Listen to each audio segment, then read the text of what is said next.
ఈరోజు వాక్యాంశము, దేవుడు ఎవరిని వాడుకుంటాడు, ఎవరిని కోరుకుంటున్నాడు, ఎవరిని పిలుచుకుంటున్నాడు, దేవుడికి ఎవరు కావాలి?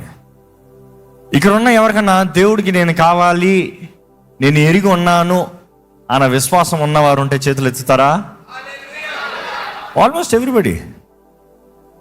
అయితే next question, get ready to answer. అయ్య బాబు, ఎందుకు బాబు? మరి ఎంతమంది నిజంగా దేవుడికి నువ్వు కావాలని మీరు ఎరుగున్నారు, దేవునికి మిమ్మల్ని మీరు సమర్పించుకుని దేవుని కొరకు మీరు బ్రతుకుతున్నారు? చేతులు ఎత్తుతారా? చూసి 50% కన్నా ఇంకా తక్కువ. అనేక సార్లు దేవుని పిలుపు మనం ఎరిగి ఉంటున్నాము. దేవుని పిలుపు గుర్తెరుగుతాం చాలా ప్రాముఖ్యమైందండి. దేవుని పిలుపు ఎరగని వారు దేవునిని గుర్తెరగని వారు. సృష్టిని చూసి సృష్టికర్తను తెలుసుకోవాలంట. సృష్టిని చూసి సృష్టికర్తను ఎరగాలంట. సృష్టికర్త నిన్ను కోరుకుంటున్నాడు, నిన్ను పిలుచుకుంటున్నాడు. నీవు ఆయన మహిమార్థమై జీవించాలని ఆశపడుతున్నాడు. ఈరోజు నీవు దేవుని ద్వారా చేయబడిన వ్యక్తివని గుర్తెరుగుతున్నావా? నీ జీవితంలో దేవుడు తన చిత్తాన్ని జరిగించాలని ఆశపడుతున్నావా? దేవుని చేతులారా నువ్వు వాడబడటానికి సమర్పించుకుంటున్నావా? జీవితంలో ఏదైనా దేవుని కొరకు చేస్తానికి ఆశపడుతున్నావా? ఈరోజు మనమైతే ఇక్కడ అనేక మంది వచ్చిన దానికి ఏమో, దేవుడు నన్ను ఎట్లా, దేవుడు నాకేం చేస్తాడు, దేవుడు నాకేమిస్తాడు, దేవుడు నా జీవితంలో ఏం జరిగిస్తాడు? ఒక జ్ఞాపకం చేసుకోండి. ఆయన సంకల్పము చొప్పున పిలబడిన వారికి, ఆయనను ప్రేమించు వారికి, ఇంకో మాటలు చెప్పాలంటే ఆయనను ప్రేమించు వారికి అనగా ఆయన సంకల్పము చొప్పున పిలబడిన వారికి ఆయన సమస్తము సమకూర్చి జరిగిస్తాడంట. Are you in the calling? నీవు పిలబడిన వ్యక్తిగా బ్రతుకుతున్నావా? నీవు ఆయన పిలుపులో ఉన్నదప్పుడే నీకు సమస్తము సమకూర్చి జరిగిస్తాడు. ఎప్పుడు పడతాలా కాదు. ఈరోజు నువ్వు ఎలా పడతాలా బ్రతికి ఏది పడుతుంది చేసి దేవుడు అన్ని సమకూర్చి జరిగించేస్తాడులే. దేవుడు ప్రేమించే దేవుడు కాబట్టి సమకూర్చి జరిగించేస్తాడులే. ఆ మాట జాగ్రత్త జరుగుతారు. Romans 8:28 ఆయనని ప్రేమించు వారికి, ఇఫ్ యు లవ్ గాడ్, నీవు దేవుని ప్రేమించినట్లయితే, ఆయన సంకల్పం చొప్పున పిలబడిన వాడివి అయితే, ఇంకో మాటలు చెప్పాలంటే నీవు ఆయన పిలుపులోకి అడుగు పెట్టిన వాడివి అయితే, నువ్వు ఆయన పిలుపుకి తగినట్టుగా జీవించేవాడివి అయితే, if your life is in the purpose of God, దేవుడు సమస్తము సమకూర్చి జరిగిస్తాడంట. ఈరోజు ఎంతో మంది మీ దేవుడు మనల్ని పిలుచుకుంటున్నాడని ఎరిగి కూడా మన ఇష్టానుసారంగా మన ఇష్ట మార్గంలో వెళ్తూ నష్టాన్ని అనుభవిస్తున్నాం. మీ జీవితంలో నష్టంలో ఉన్నారా?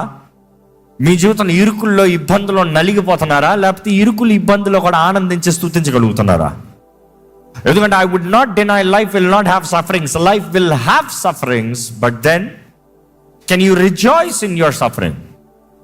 మీ కష్ట పరిస్థితుల్లో, మీ నష్ట పరిస్థితుల్లో, మీ పోరాట పరిస్థితుల్లో, మీ బాధల్లో, మీ ఇబ్బందుల్లో మీరు దేవుణ్ణి స్తుతించగలుగుతున్నారా? దేవుణ్ణి మహిమపరచగలుగుతున్నారా? దేవునికి నమ్మకంగా బ్రతకగలుగుతున్నారా?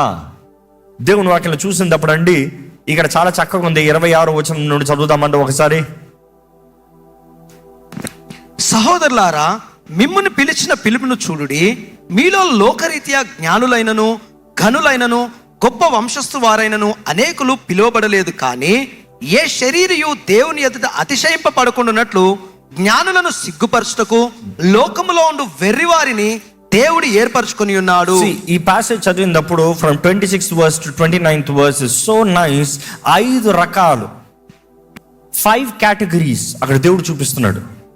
5 రకాల వ్యక్తుల్ని దేవుడు పిలుచుకుంటున్నాడంట, వాడుకుంటున్నాడంట, కోరుకుంటున్నాడంట. వారి ద్వారా దేవుడు మహిమపరచబడాలని ఆశపడుతున్నాడంట. ఇక్కడ ఎలాంటి వారిని చూసినప్పుడు, first the foolish things of the world. The foolish things of the world. తెలుగులో చదువుదామండి. లోకమందు వెర్రివారిని. ఎప్పుడన్నా మనుషులను ఓ వెర్రోడా అన్నారా? ఓ పిచ్చాడా అన్నారా? పిచ్చిది అన్నట్టు మాట్లాడారా? బుద్ధి లేదు, దేవుడు దేవుడు దేవుడు దేవుడు అంట, ఏ బుద్ధి లేని జీవితాలు జీవిస్తున్నారులే అన్నారా? You see, you might be foolish in the world. అనేక సార్లు ఈ foolish, the Greek word foolish implements dull, abused, block a head. ఇంకో మాటలో చెప్పాలంటే ఇది పనికిరాడు, వీడు చేత కాదు, వీడు ముండోడు. లోకంలో చూసినప్పుడు కొంతమంది ముండోళ్ళలా కనబడతారు. ఆ ముండోళ్ళు లోకం తీసుకోదంట, అంగీకరించాలంట. ఎవరు ముండోళ్ళతో స్నేహం చేస్తానికి ఆశపడరు. ఈడు కొంచెం స్టబర్న్ క్యారెక్టర్ రా, ఈడంట మనకు వద్దురా, కానీ దేవుడు అలాంటి స్టబర్న్ క్యారెక్టర్ని కోరుకుంటాడంట. Because God wants them to be stubborn for Christ. క్రీస్తు కొరకు మొండుతో ఒక పట్టు పట్టాలి, మొండి పట్టు. తెలుసా మొండి పట్టు అంటే ఏంటో? అనేక సార్లు పిల్లలు అడిగినప్పుడు అంటాం మొండు పట్టు అని. ఏంటి? నాకు కావాల్సిందే నాకు ఇవ్వాలి, నేను అడిగిందే నాకు ఇవ్వాలి, నేను అనుకుందే నేను చేస్తాను. కానీ నువ్వు అనుకుంది కాదు, దేవుని కొరకు. దేవుడు అడిగిందే నేను చేస్తా, దేవుడు కోరేదే నేను చేస్తా, దేవుని కొరకే నేను బ్రతుకుతా. మనుషుడు ఏమనుకున్నా సరే, మనుషుడు నన్ను ఎలా చూసినా సరే, మనుషుడు నా గురించి ఏమి మాట్లాడినా సరే, I will be a fool for Christ.